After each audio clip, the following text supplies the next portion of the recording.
Donasi dakwah Yufid. Yuk berikan amal jariah terbaik Anda untuk dakwah dan pendidikan Islam.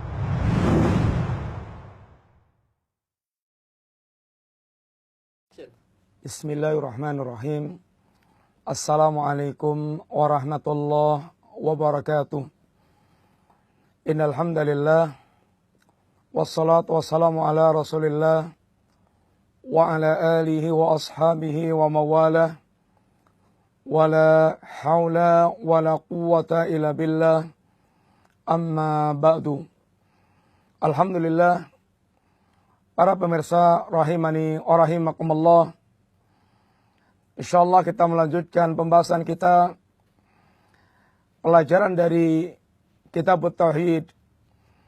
Kita masuk pada bab yang ke-20. Ma ja'a minat takhlid fi man abadallaha inda qabri rajulin salih fa kaifa idza abadahu.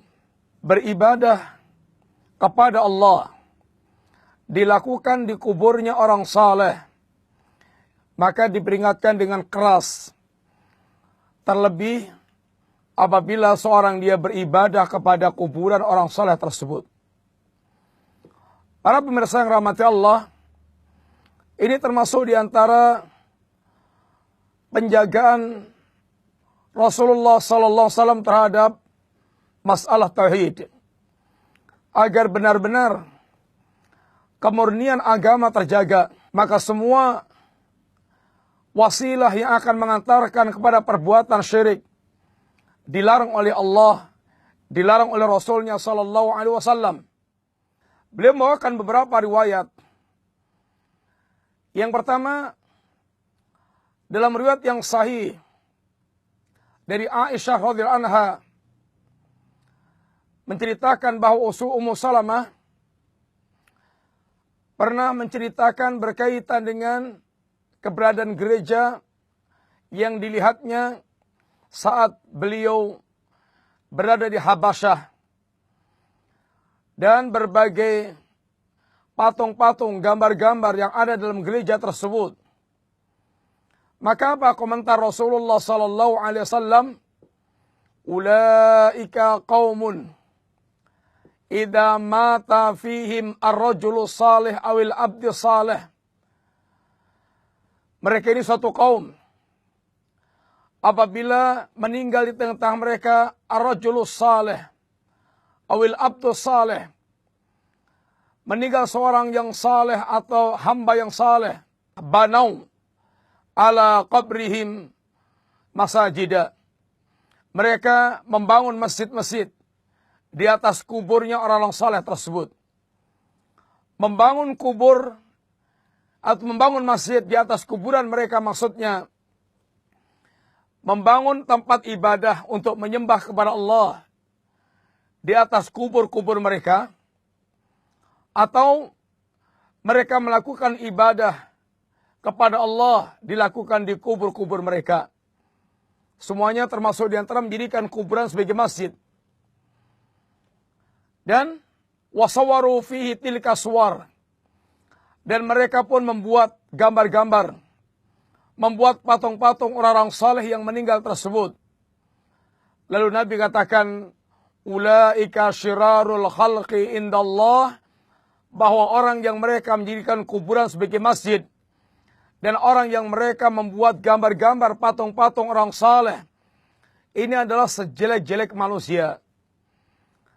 Karena beribadah di kuburnya orang saleh dan membuat gambar patung orang saleh, ini bisa mengantarkan pada perbuatan syirik dan ini merupakan fitnah.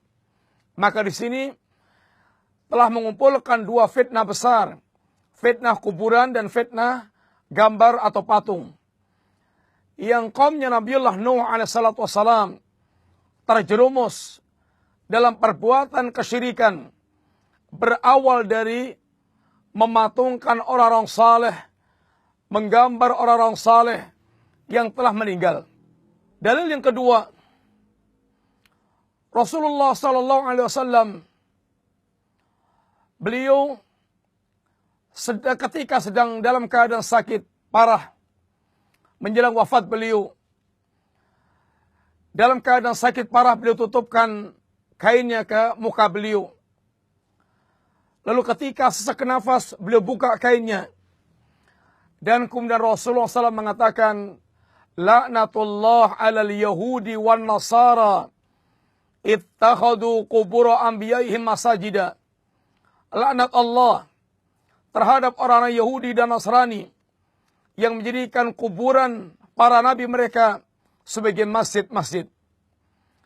Kemudian hadis yang ketiga, Rasulullah SAW mengatakan, Inni abra'u ilallahi ayyakuna li khalilan. Saya berlepas diri kepada Allah dari menjadikan seseorang sebagai khalil. Karena sungguhnya Allah telah menjadikan aku. Fa inna Allah ittakhadani khalilan kama ittakhadha Ibrahim khalilan. Karena sungguhnya Allah telah menjadikan aku khalilnya, sebagaimana Allah pula telah menjadikan Ibrahim sebagai khalilullah. Walau kuntu muttakhidan min ummati khalilan, seandainya aku boleh menjadikan di kalangan umat ini khalil, la takhatu Abu Bakrin khalilan, niscaya aku akan menjadikan Abu Bakar sebagai khalilku. Lalu Nabi memberikan wasiat setelah menjelaskan tentang baroahnya Nabi dari mengambil khalil di kalangan umatnya, karena beliau telah dijadikan khalil oleh Allah, sebagaimana Allah menjadikan Ibrahim sebagai khalil. Ala wa inna man kana qablakum kanu yattakhiduna qubur anbiya'ihim masajida. Ketahuilah bahwa orang-orang sebelum kalian, mereka telah menjadikan kubur-kubur para nabi mereka sebagai masjid. Ala fala tattakhidul qubur masajida fa inni anhaakum an dzalik. Ketahuilah, jangan sampai, sekali-kali jangan sampai kalian jadikan kubur para nabi sebagai masjid. Saya melarang dari yang demikian. Dan hadis terakhir yang Rasulullah katakan, yaitu, Inna min syirarin nas, sesungguhnya di antara manusia yang paling jelek, man tudrikuhumus sa'atu wahumul ahya, walladzina takhadu qubura anbiya'ihim masajida. Dan sesungguhnya sejelek-jelek manusia, man tudrikuhumus sa'ah wahum ahya, orang yang mereka masih hidup saat terjadinya hari kiamat. Karena saat terjadinya hari kiamat atau menjelang hari kiamat, Allah akan mengirim angin yang meniup setiap pemilik iman. Walaupun pemilik iman hanya sebesar biji sawi, semuanya akan dimatikan oleh Allah dengan datangnya angin ini. Sehingga yang tinggal sirarul khalqi, dan atas mereka inilah terjadi kiamat. Ini orang yang dikatakan Nabi paling jelek karena tidak ada lagi iman pada saat itu. Wal muttakhidina qubur anbiya'ihim masajida, dan orang-orang yang mereka menjadikan kubur para nabi sebagai masjid. Sehingga Nabi sebutkan sejelek-jelek manusia, orang yang mereka mendapati kiamat dan masih hidup, dan orang yang menjadikan kuburan para nabi mereka sebagai masjid. Sehingga ini peringatan keras agar kita tidak salah dalam melakukan kuburan, menjadikan kuburan sebagai masjid, tapi larangan keras beribadah kepada Allah di sisi kubur mereka, apalagi kalau sampai kemudian kubur itu berubah menjadi sesembahan. Maka bab berikutnya insyaallah akan rangkaian yang demikian. Wassallallahu ala nabiyyina Muhammadin wa ala alihi wa sahbihi wasallam. Assalamualaikum warahmatullahi wabarakatuh. Donasi dakwah Yufid. Yuk berikan amal jariah terbaik Anda untuk dakwah dan pendidikan Islam.